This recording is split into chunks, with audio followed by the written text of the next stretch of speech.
Maybe I dreamed it. Seasons of Little House on the Prairie are only $10. If you want Little House on the Prairie, some little. They showed that. The Waltons, and I'm telling you, these kids. There's like right in the 1100 block of my cable menu. There's a handful of channels that just run nothing but 60s, even going back to the 50s in some cases, like from the 50s through the early 90s TV, and it's the greatest shit ever. To go like, some of it is just hysterical because it's dated. Some of it's legitimately good stuff, like Star Trek, or Star Trek the Animated Series, and I like Have Gun Will Travel. That's one of my favorites I've been watching lately. And man, my TV dial hardly ever differentiates between my 1100 block of channels, and I don't watch like any new shows hardly at all. I watch all these old ones. Well, that's the thing. I get called. My family calls me old because I watch these old shows. But to me, these old shows, I'm sorry. Even we've talked about it before. That there are some things that are better. Like Ruffalo Hulk, 10 times better than Lou Ferrigno Hulk. Right.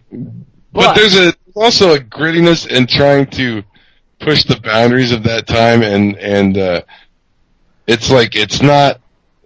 I don't know. It's hard to explain. It's like for one thing, I grew up watching a lot of them, so it's nostalgic for me to see them. And then the other thing, it's just like they just were so like not polite about shit, and it's it's just raw. Some of that shit, old shit. From the 70s. Well, it's funny because like I remember sitting down I remember sitting down with my grandfather and watching like Columbo and Kojak and Kolchak and Perry Mason. They never got away with some of the stuff that on TV today. They got away with in shows like that. It's funny. I love the story though, and I know we're off talk. We're pretty much done talking cults tonight, so we're just talking this real quick before we get into the comic book reviews for the week, but. What I loved is that Kojak, so Telly Savalas, as many people were during that time frame, the 60s, 70s, 80s, big smokers. Yeah, a lot of smoking goes on in these shows. Yeah, but Telly Savalas wanted to quit smoking. He wanted to stop smoking, so he was on set of Kojak, and somebody had a lollipop in their pocket, so they gave him the lollipop, and that's what started Kojak always having the lollipop in his mouth. That's like Kojak's.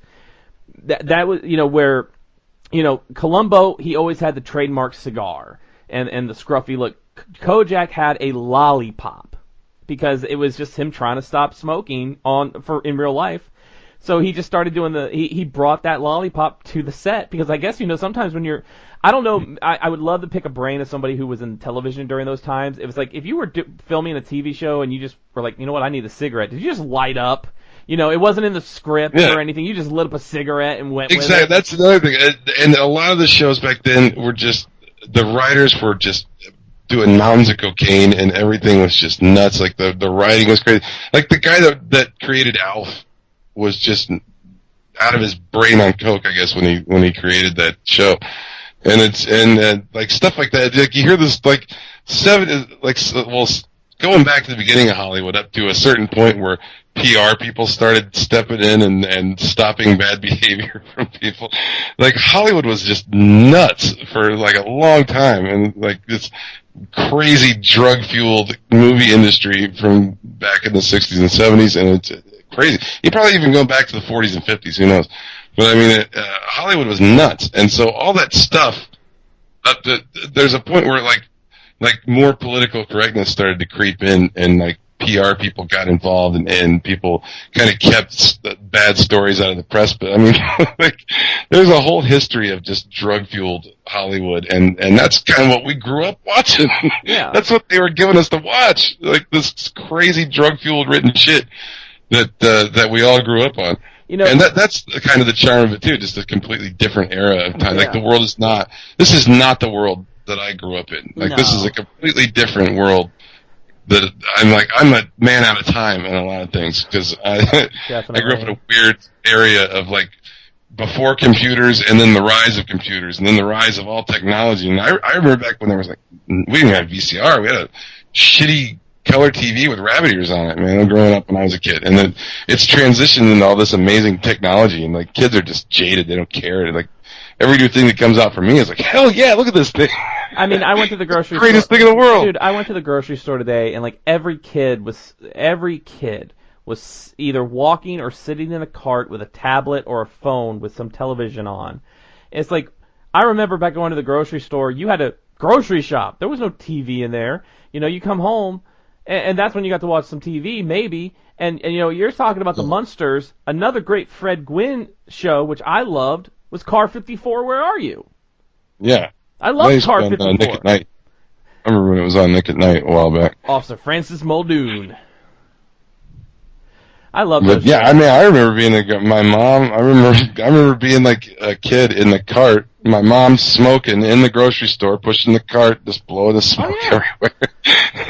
People smoked everywhere. You smoked everywhere. Totally. I mean, and even like when there was like now it's like a crackdown everywhere. There's no smoking anywhere. You can go make it smoking.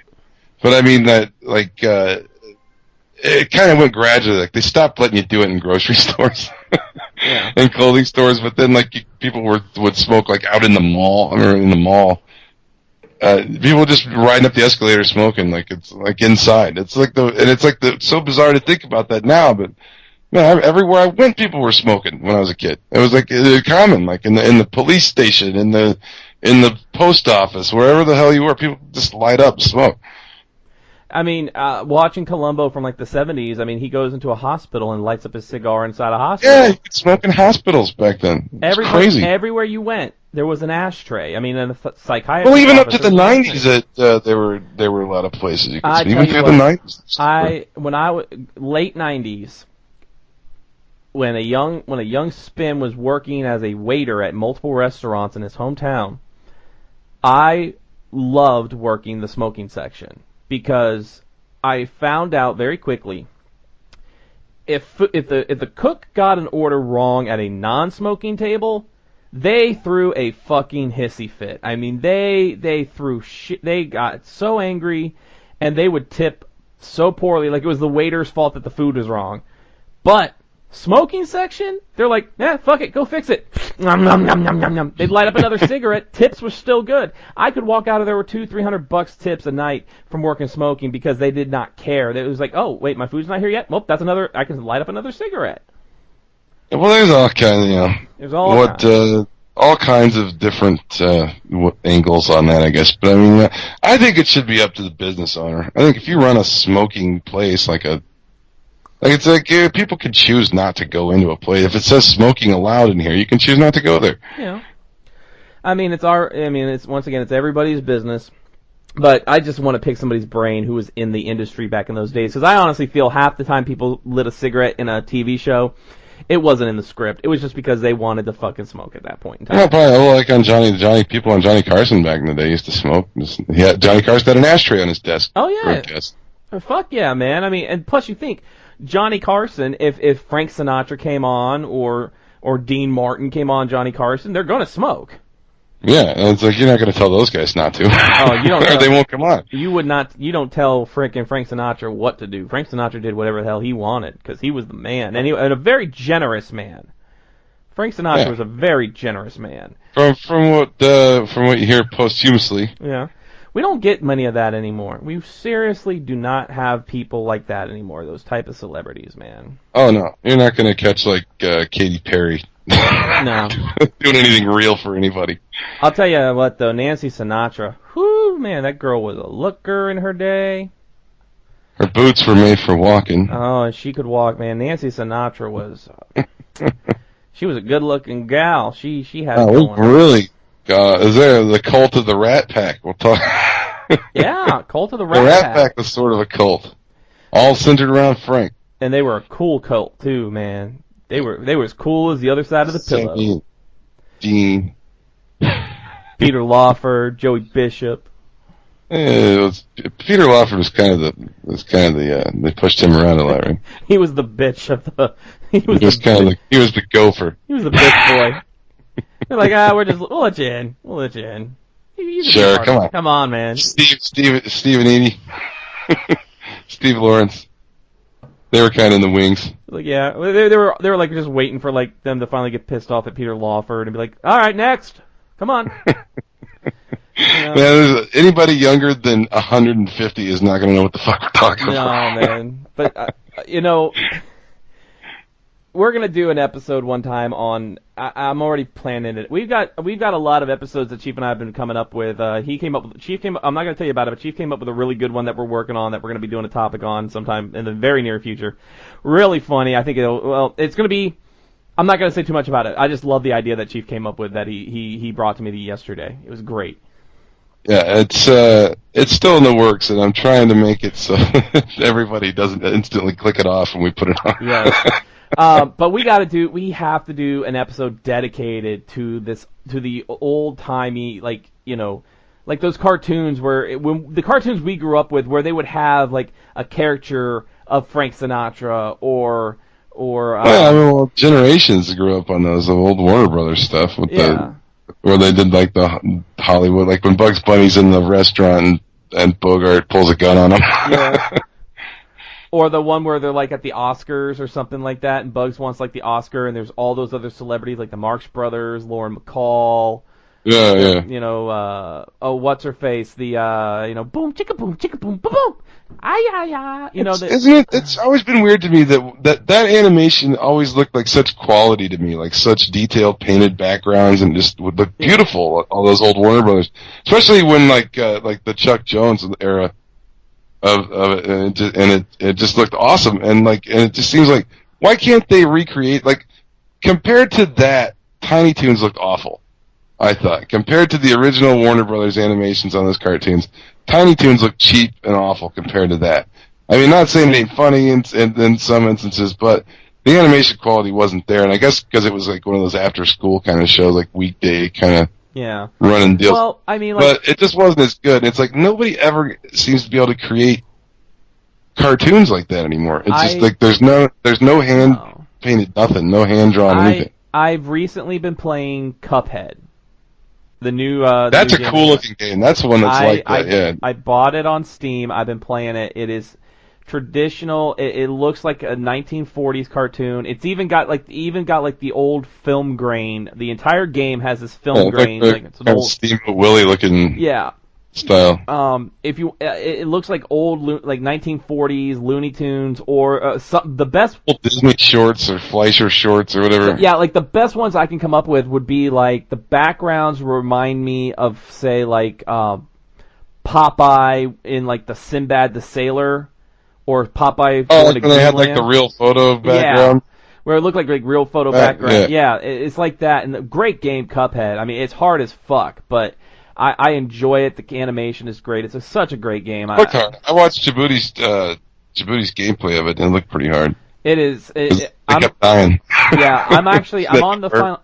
I'm on the final two bosses now. I'm fighting King Dice. Where I'm at saved right now. I'm on King Dice, so I've made it through everything except for the last two bosses. So it took me. See that? Did you watch their PAX video by any chance? No, I have to watch that.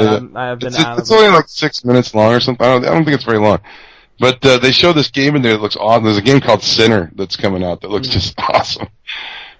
So it's like a weird, like dark kind of style. So next week we'll be continuing HORRORFEST. We're gonna. I threw out the idea of serial killers. I think that might be a really good topic to talk next week. There are a lot of movie serial killers. There's a lot of shit. There's a whole genre of that in horror. I mean, or slasher films. Yeah, is that's the question. Are the supernatural slasher killers included?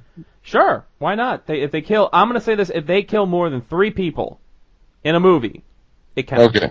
Otherwise, it's just a murder mystery, and it's not like... Yeah, if you kill one person, no, it's got to be like the body count. Like, you got to look at the body count. You got to have a high body count. You got to have a high body count. So those like the Scream movies, you got generations of it, too. You could talk, like, the 80s generations through, like, the 90s, like, Scream, I Saw What You Did Last Summer type.